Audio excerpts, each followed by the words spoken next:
아침 식사 맛있게 하셨습니까? 아침 밥이 맛이 있었습니까? 아멘 소리가 별로 안 나오네요. 아침 밥을 맛있게 드시고 그 힘을 인하여, 그 힘으로 인하여 이 예배에 나오신 성도 여러분들에게 하나님의 예비하신 놀라운 은혜가 충만하게 임하시기를 주의 이름으로 축원합니다. 더 나아가 말씀도 맛있게 되기를 축원합니다. 다윗은 이 말씀의 맛을 시편, 다윗이 아니고 다윗이 많이 썼습니다만 시편 119편 다윗이 쓴 건 아니죠. 119편 103절에서 이렇게 고백합니다. 주의 말씀의 맛이 내게 어찌 그리 단지요, 내 입에 꿀보다 더 다니이다 그랬습니다. 말씀의 맛. 말씀의 맛이 원래 있습니다. 말씀이 아주 답니다. 그러면 그 말씀을 내가 입맛으로 느껴야 되지 않겠습니까? 음식이 있을 때 음식 맛이 반드시 있어야 하겠죠. 그 다음에 그 음식을 먹는 내 입맛이 있어야 되지 않겠습니까? 근데 여러분, 입맛과 음식 맛 중에서 둘 중에 어느 것이 더 중요합니까? 입맛이 더 중요하죠. 입맛이 살아있으면 초라한 밥일지라도 반찬일지라도 맛있게 먹을 수 있습니다. 입맛이 없으면 진수성찬을 차려놓아도 먹기가 어렵습니다. 하나님 말씀, 이 말씀이 성도 여러분들에게 오늘 맛있는 밥이 되시기를, 영을 살리는 밥, 더 나아가 우리 육신을 강건케 하는 그런 음식을 먹는 귀한 시간 되기를 주의 이름으로 축원합니다. 우리 식당에 밥이 맛있다는 것은 그냥 밥을 잘 짓고 반찬을 맛있게 만들다는 것을 넘어서서 하나님이 그렇게 오병이어에 축복하셔서 축복기도를, 주님이 축복기도를 하셔서 그 오병이어가 맛있는 빵과 생선이 된 것처럼 우리 교회도 그렇게 하나님이 복을 주시고 주께서 축복기도를 해주신 결과가 아니겠는가. 우리가 직접 먹는 음식을 통해서 그런 하나님의 사랑과 주님의 그 축복기도를 생각해 보았습니다. 오늘은 우리가 이 땅에서 그런 음식의 복을 받고 살아가는 일이 얼마나 중요하고 복된 일인가를 오늘 본문 말씀을 통해 여러분과 함께 나누려고 합니다.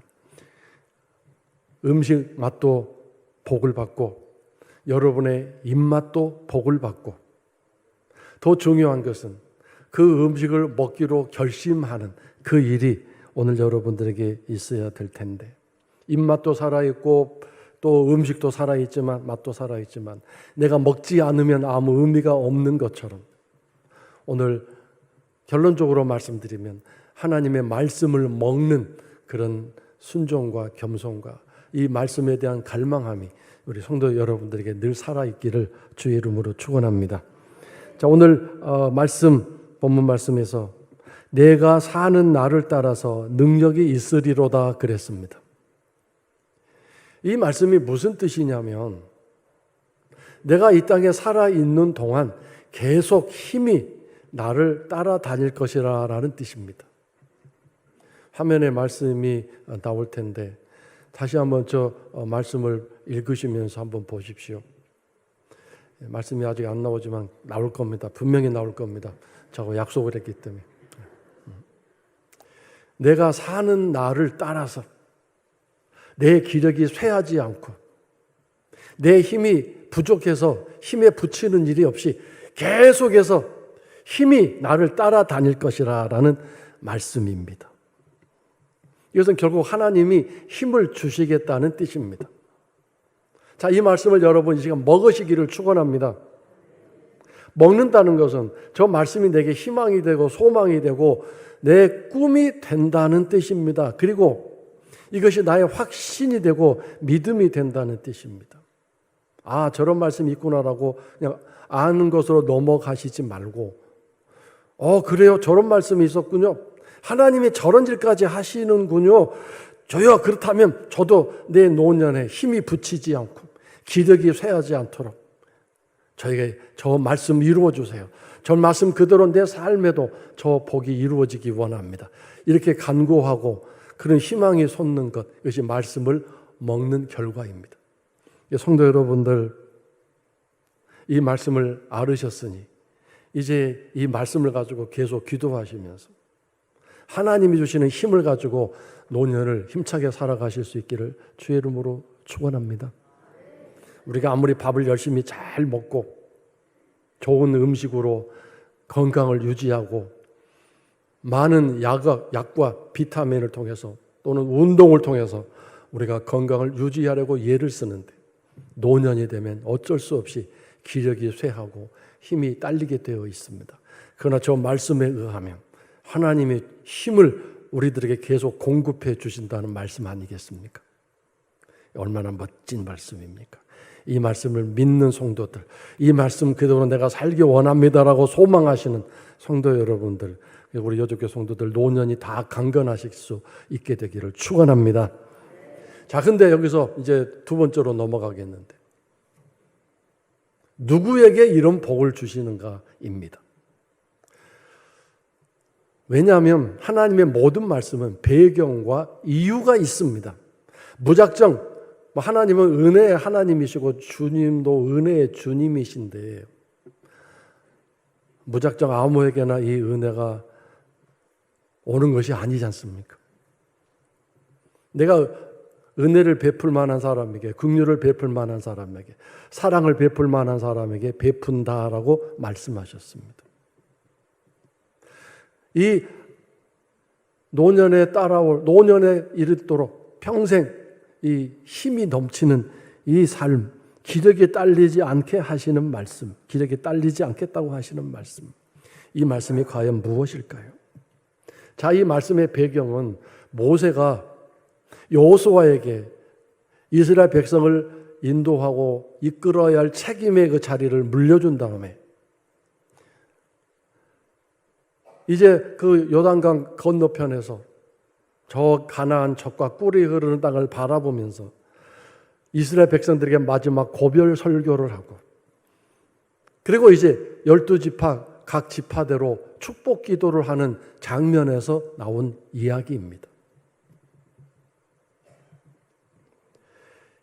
이 축복 기도하는 도중에 아셀 지파의 순번이 되었는데 바로 이 아셀 지파를 향하여 이 오늘 본문에 나오는 네가 노년이 되어도 너는 힘이 떨어지지 않고 기력이 쇠하지 않고 힘이 계속 너를 따라다닐 것이다.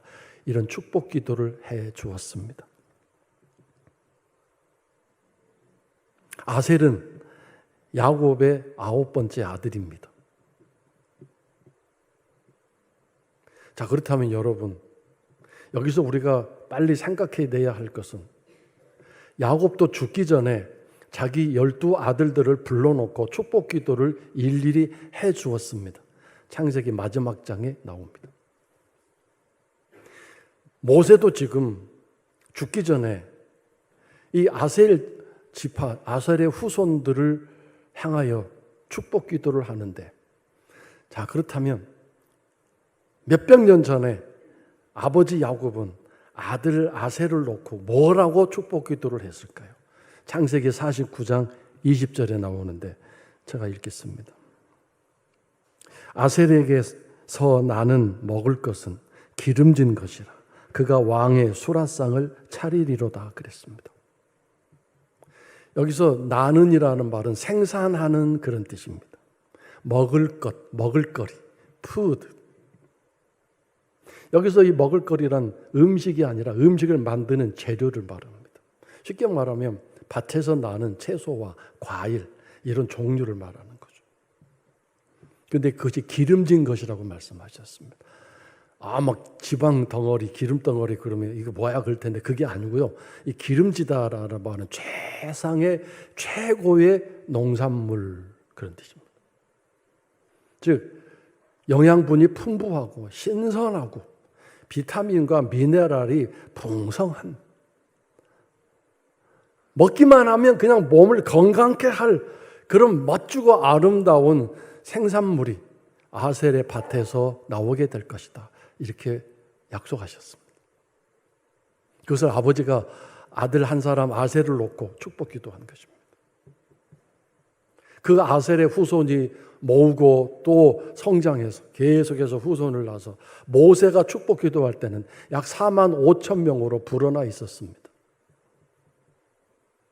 자, 그런데 아버지 야곱이 아셀을 축복할 때 그냥 덮어놓고 축복한 게 아니라, 이따 마지막 부분에 다시 한번 말씀드리겠지만, 그 아들들의 성정, 성품을 따라서 축복 기도를 했습니다. 그냥 아버지가 좋은 얘기, 잘 되고 잘 먹고 잘 살기를 원하는 마음으로 그냥 덮어놓고 다 끄집어내서 온갖 것을 쏟아붓는 그런 축복 기도가 아니라, 그 아들들의 성정, 성품, 인격, 성격에 따라서 네가 앞으로 어떻게 살 것이다 라고 사실은 애언 기도한 것입니다. 12아들 중에 가장 축복을 많이 받은 아들은 요셉과 유다입니다. 많은 내용으로 거기 아버지가 축복 기도를 했습니다. 레위와 시므온 같은 아들들은 저주가 너희 후손, 너희 대대에 이르리로다 라고 저주에 대한 이야기를 했습니다. 어떻게 그럴 수 있는가? 거기 보면 네가 너희들이 칼을 휘두르고 칼을 사용하는 성정이구나. 그러니 너희 후손들 계속 그 칼을 휘두르는 DNA가 있어서 계속 그렇게 살 것이고, 그로 인해 너희 후손들은 계속 저주받은 그런 삶을 살게 될 것이다. 이렇게 말씀하십니다. 오늘 나의 성품이 어떠한가에 따라서, 나의 오늘 성격이 어떠한가에 따라서 하나님의 복이, 어떤 복이 오는가가 좌우되는 것입니다. 중요합니다. 성격, 성품 이거 그냥 내 생긴 대로 할 수밖에 없지라고 해서는 안 됩니다. 여러분, 제가 아까 처음에 식사 맛있게 하셨습니까? 라고 질문을 드렸는데, 일주일 동안에 맛있게 식사하신 게 많지 않을 것입니다. 씁쓸한 밥, 외로운 밥, 눈물 나는 밥, 고독한 밥, 억지로 먹는 밥, 혼밥, 불평과 짜증이 많은 가운데 먹는 밥, 온갖 종류의 밥이 많았을지도 모르겠습니다. 정말 맛있어서 감사함으로 찬양하면서 하나님께 영광 돌리는 그런 식사 시간을, 식탁의 그 풍성한 교제와 사랑, 가족과 함께 나눈 즐거움이 있는 그런 식사를 과연 몇 번이나 하셨을 것 같습니까? 이 아셀은 식탁의 축복을 받습니다. 왜 그랬을까요? 이따 그 부분도 나중에 다시 곧 설명을 드리겠지만, 이 아셀의 성품, 성격에 따라서 그렇게 한 것뿐입니다.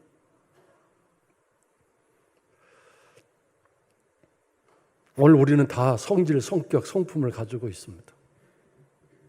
그거 고치셔야 됩니다. 성령께서 붙잡으셔야 됩니다. 그래야만 하나님이 주시는 복을 마음껏 누릴 수 있습니다.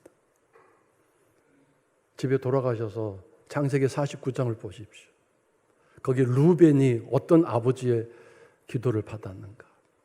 성품, 성정 때문에 너의 앞날과 너의 후손들이 어떻게 될 거라고 하는 애언 기도가 거기 나와 있고, 그 다음 두 번째, 세 번째 아들인 시므온과 레위에 대해서도 칼에 대해서 얘기합니다.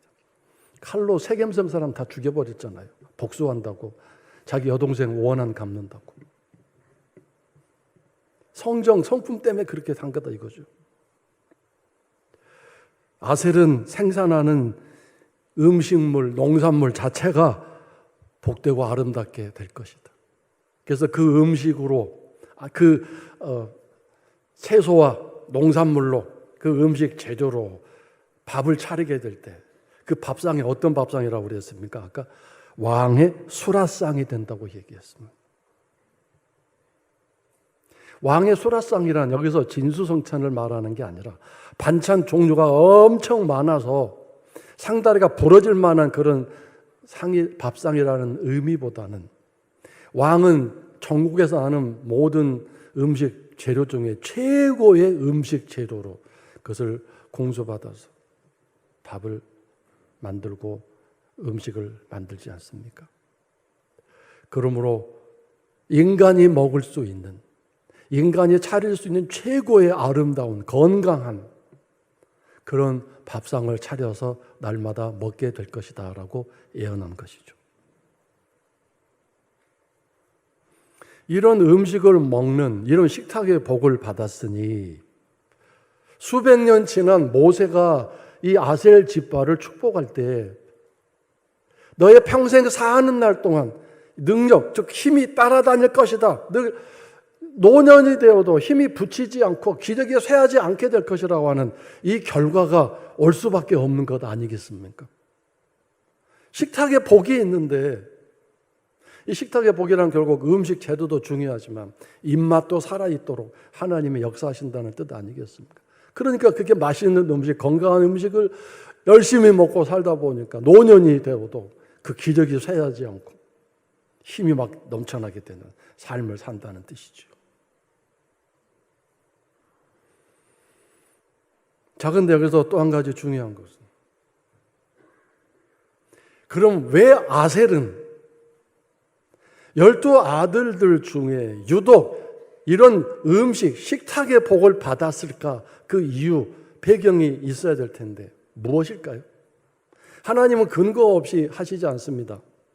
물론 제가 분명히 이 아셀은 그런 복을 받을 만한 성정, 성품을 가지고 있다라고 말씀드렸는데 그것을 우리가 분명히 살펴볼 수 있는 말씀 한 구절이 있습니다. 그것은 바로 오늘 본문 바로 앞절 24절입니다. 제가 읽겠습니다. 아셀에 대하여는 일러스되 아셀은 아들들 중에 더 복을 받으며 그의 형제들에게 기쁨이 되며 그의 발이 기름에 잠길지로다 그랬습니다. 모세가 지금 축복하고 있는 내용입니다. 자, 여기에서 그의 형제들에게 기쁨이 되며라는 이 말씀이 우리들에게 주목을 갖게 합니다. 눈을 끌게 합니다. 형제들에게, 이웃에게, 늘 내가 지금 만나고 있는 내 가까운 사람에게 기쁨을 주는 사람이다. 기쁨을 준다는 게 뭡니까? 앞에서 막 공연을 하고 춤추고 노래 불러주고 막 선물 갖다 주는 그걸 말합니까? 그게 아니고 저는 이런 걸 생각해 봤습니다. 잘못했는데 곧바로 내가 잘못했어요, 미안해요 말하는 것. 이것이 얼마나 큰 기쁨이었던가. 내가 힘들고 어려울 때 다른 사람 다 외면하고 나를 비난하고 나를 떠날 때 끝까지 내 곁에서 나를 도와주고 격려해주고 위로해주는 그것이 얼마나 큰 기쁨이 되었던가. 결국 기쁨을 준다는 건 섬기는 일이요, 봉사하는 일이요, 나누어 주는 일이요, 내 감정, 내 기분, 내 성격을 자제하고 상대방을 배려하는 일이 아닌가.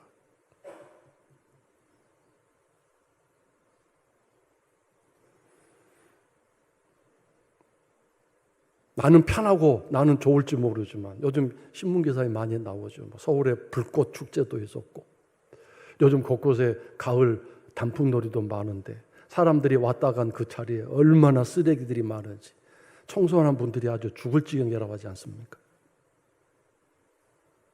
나만 즐거우면 되고 나만 기쁘면 된다는 이 세상 속에서 내가 왜 저 사람에게 기쁨을 줘야 되는가? 왜 저 사람을 배려해야 되는가?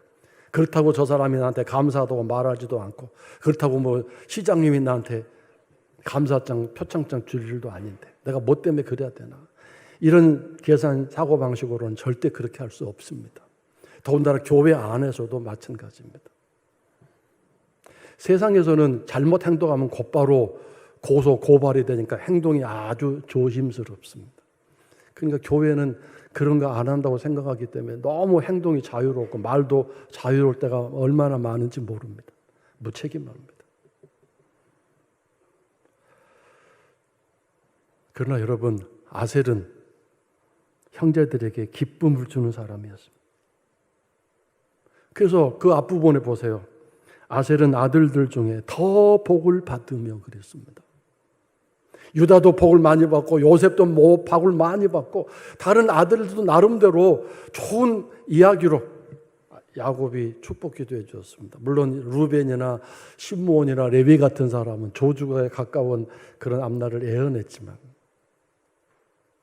아셀의 이야기, 이 야곱의 축복 기도에서 아주 짧습니다. 몇 마디 안 됩니다.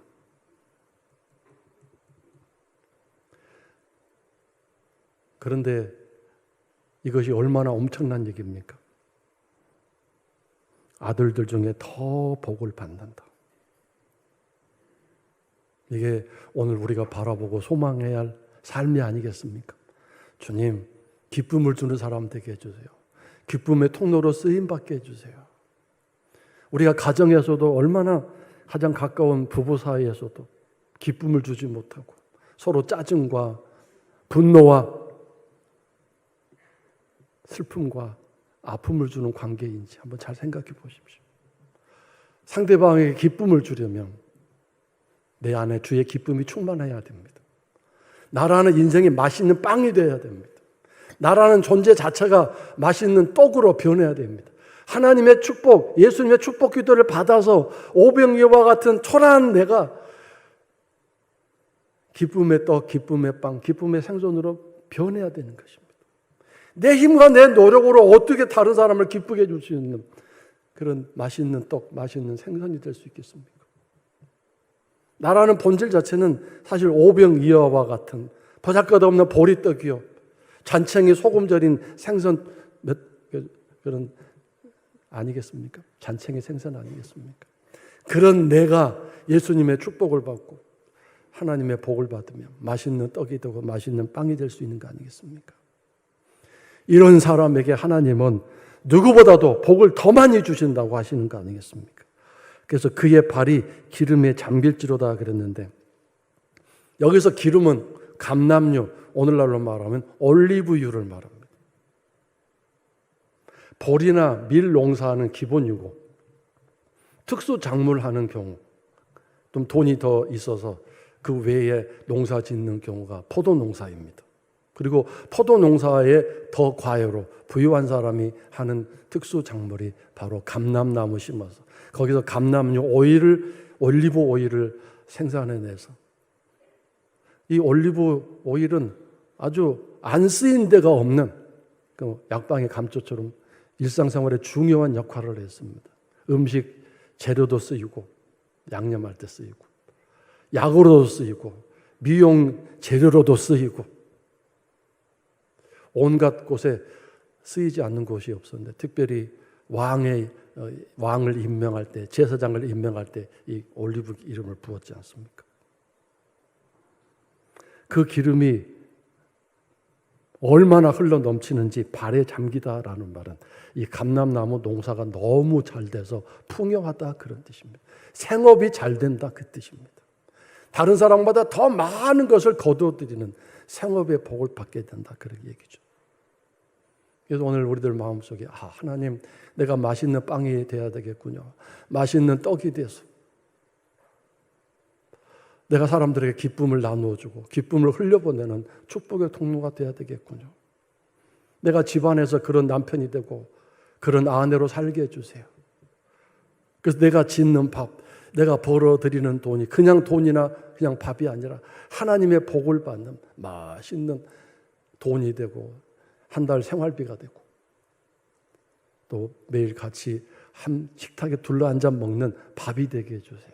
그래서 우리 모든 가족들이 건강하게 해주셔서 노년이 되고 또 비타민 미네랄 운동 그렇게 막 열심히 안 해도 왠지 우리 집안 식구들은 건강하고 모두가 힘이 쌩쌩해서 하나님을 찬양하고 하나님을 높이는 일에 쓰임받게 해주세요. 이런 기도를 우리가 소망 가운데 꿈으로 가지는 오늘 이 아침 말씀이 될 수 있기를 주의 이름으로 축원합니다. 이제 마지막으로 성경에서 제가 방금 말씀드린 그런 삶을 살았던 기록, 성경의 마지막 아셀 후손에 대한 기록이 한 군데 더 나오는데 신약성경 누가복음에 나옵니다. 물론 다윗의 이야기를 먼저 또 해드려야 되겠죠. 시편 52편 8절에서 나는 하나님의 집에 있는 푸른 감람나무라고 했는데 이 사실 감람나무는 생명을 뜻하기도 하고 힘을 뜻하고 하나님의 축복을 뜻합니다. 그래서 다윗은 자기 스스로 자칭 나는 하나님 집에 있는 푸른 감람나무다. 나는 힘이 넘친다. 나는 절대로 힘이 붙이지 않는다. 그래서 열심히 도망친다. 사울왕아 나를 잡아봐라. 나를 추격해서 한번 쫓아와봐라. 절대로 나는 잡히지 않는다. 이런 자신감, 담대함이 있었다는 얘기죠. 자, 그러면 이제 물론 25절도 다시 세야 되겠네요. 제가 너무 건너갈 뻔했습니다. 내 문빗장은 철과 놋이 된다고 하는 부분도 우리가 한번 기억해야 되겠습니다. 철과 놋은 그 당시에 가장 강력한 금속이었는데 모세가 이 축복 기도할 때 아셀의 집의 문은 철과 놋으로 되어질 것이다. 놋쇠로 되어질 것이다. 튼튼한 문이 될 것이다. 하나님이 지켜주시고 보호해 주셔서 그 어떤 위험도 어두움도 침범하지 못하게 보호해 주신다. 그런 뜻입니다. 이러니 감람류도 잘 되지 생업도 잘 되지 하나님이 이렇게 집안을 딱 지켜 보호해 주시죠. 문빗장을 정확하게 튼튼하게 하셔서 그리고 식탁에 복을 받죠. 그러니 노년에 이르도록 건강하게 살 수밖에 없는 것입니다. 이 복을 소망하셔서 이 복을 다 누리시는 성도 여러분 되시기를 바랍니다. 이제 마지막으로 아셀 지파가 나오는 성경 신약성경 누가복음 2장 36절부터 38절을 제가 읽겠습니다. 또 아셀 지파 비누엘의 딸 안나라 하는 선지자가 있어 나이가 매우 많았더라. 그가 결혼한 후 7해 동안 남편과 살다가 과부가 되고 84세가 되었더라. 이 사람이 성전을 떠나지 아니하고 주야로 금식하며 기도함으로 섬기더니 마침 이때에 나와서 하나님께 감사하고 예루살렘의 속량을 바라는 모든 사람에게 그에 대하여 말하니라. 또 수백 년이 지난 다음에 아셀 지파의 후손 중에 한 사람 안나라는 여인이 있었는데 결혼하고 7년 만에 남편이 죽었습니다. 과부가 됐습니다. 힘이 떨어지고 살아갈 기력이 없는 상황이지만 그러나 아셀 지파는 유독 건강의 복을 받았기 때문에 마음의 건강 열심히 잘 살았습니다. 그리고 이제 84세가 됐는데 이 할머니가 어떻게 했죠? 이 사람이 성전을 떠나지 않고 뭐 했어요? 주야로 금식하며. 금식을 누가 할 수 있어요? 힘이 있는 사람이 할 수 있는데 이 할머니 84세가 됐는데도 얼마나 힘이 넘치는지 그 밥 안 먹어도 막 힘이 넘쳐서 금식 기도를 합니다. 대단하지 않습니까? 기도함으로 섬기더니 마침 이때 이는 언제냐면 예수님이 이제 탄생한 지 출생한 지 40일이 지나서 어머니 품에 안겨서 처음으로 성전에 나온 때를 말합니다.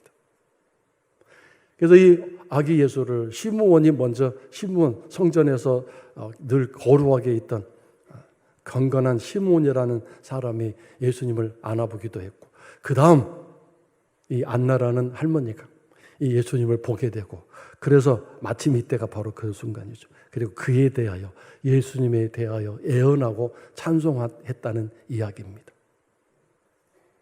성경은 오늘 우리들에게 이렇게 드러나지 않게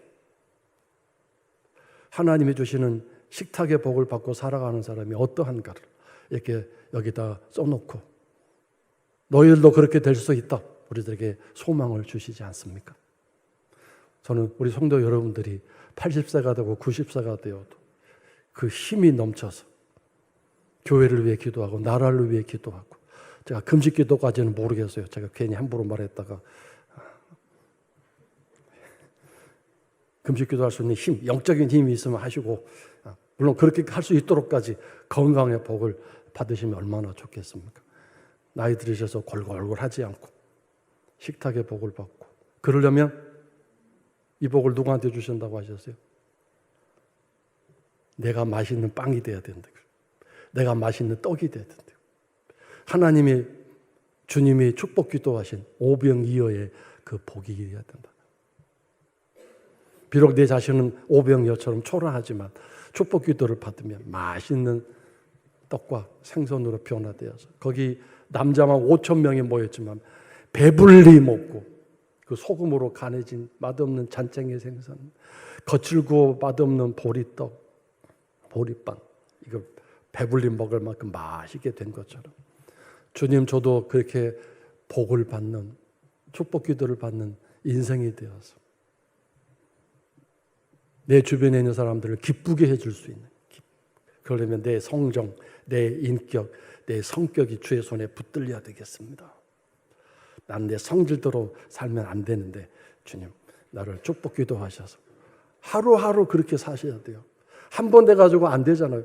매일 하루하루 그 축복 기도를 받으셔서 그 하루를 감당하는 맛있는 빵, 맛있는 떡이 되셔서 기쁨의 통로가 되는 성도 여러분, 가정, 또 우리 교회가 될 수 있기를 주의 이름으로 축원합니다.